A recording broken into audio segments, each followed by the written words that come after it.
ఇంతకు ముందు పోస్ట్ చేసిన వీడియోలో మత పరిస్థితుల్లో నేను హెడ్డింగ్ పెట్టానండి, కానీ అక్కడ ఈ మత పరిస్థితికి సంబంధించినటువంటి వీడియో అనేటువంటిది అందులో నేను కొంచెం క్లిప్ అయితే మిస్ అయిందండి. అందుకని చెప్పి నేను ఈ వీడియోలో పోస్ట్ చేస్తున్నాను. సారీ అండి. మత పరిస్థితుల్లో స్టార్టింగ్ వీడియో అండి ఇది. తర్వాత దీని కంటిన్యూషన్ ఆ వీడియోలో మీరు చూడండి. థ్యాంక్స్ అండి. మనం మత పరిస్థితులు తీసుకుందామండి. అంటే మనకి ఆర్యులు ప్రకృతి ఆరాధకులు అనమాట. మన వేదన ఆయుర్వేద కోసం డిస్కస్ చేసుకుంటాం కాబట్టి వీళ్ళు ప్రకృతి ఆరాధకులు అనమాట. ఆర్యుల అభిప్రాయం ప్రకారం ఒక యజ్ఞం జరిగిందంటే అండి. అసలు మనకు సృష్టి ఎలా ఆవిర్భవించిందని ఆర్యులు చెప్తున్నారంటే మనకి వేదాల ద్వారా మనకు తెలుస్తుందండి. మన ఆర్యుల గురించి మనకి దేని ద్వారా తెలుస్తుందంటే ఋగ్వేదం, యజుర్వేదం, సామవేదం, అధర్వవేదం వీటి ద్వారా మాత్రమే వేదాల ద్వారా ఆర్యుల కోసం మనకి వేదనాల కోసం మనకి తెలుస్తుందండి. అయితే వీళ్ళు ఏమంటున్నారంటే ఒక యజ్ఞం జరిగింది, దాని నుంచి సృష్టి జనించిందంటే అండి.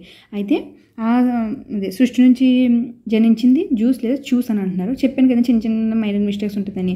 చూస్ అని అనొచ్చు, జ్యూస్ అని అనొచ్చు అండి అంటున్నారు. ఇతన్ని దేవతలు తండ్రిగా భావించారనమాట. అయితే ఇతని భార్య భూమాత లేదా పృథ్వీ. ఇతను దేవతల తండ్రి, కానీ ఇతని భార్యని దేవతల తండ్రిగా భావించలేదు. మనకి భారతదేశం ప్రథమ పౌరుడు ఎవరండి? ప్రైమ్ మినిస్టర్, సారీ అండి, ప్రెసిడెంట్ ఆఫ్ ఇండియా కదా. మనకి వాళ్ళ హస్బెండ్ వాళ్ళ వైఫ్ ఎవరైతే ఉన్నారో అవన్నీ ఫస్ట్ ఉమెన్ అంటాం.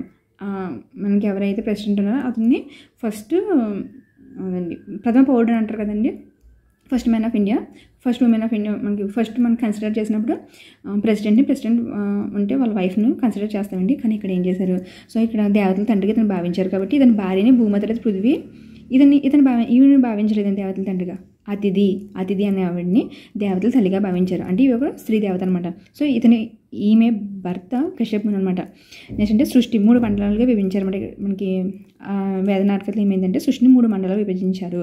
అయితే మనకు ఫస్ట్ మండలంలో ఏముందంటే స్వర్గాభరణం అంటే దీనికి అధిపతి ఇంద్రుడు అనమాట.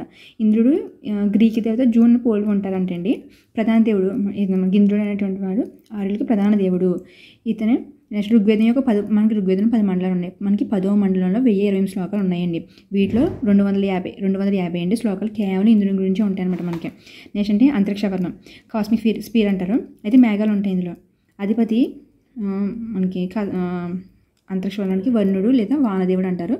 ఇతను శాంతి కామికుడు లేదా నీతి కోవిదుడు అని అంటారు అనమాట.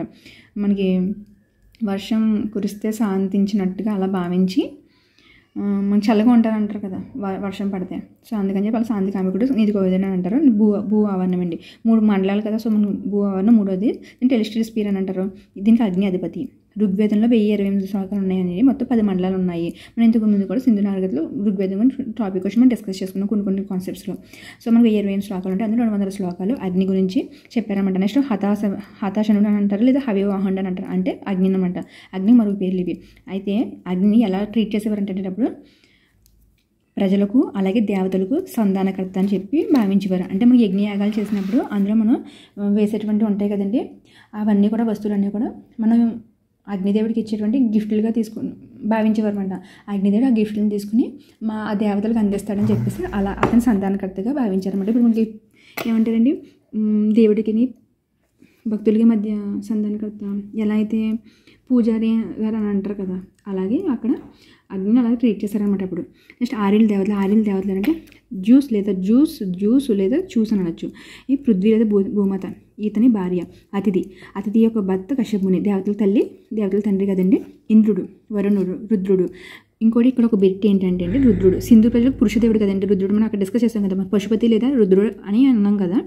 సో వీరు సింధు ప్రజలు రుద్రుడిని పూజించారనమాట.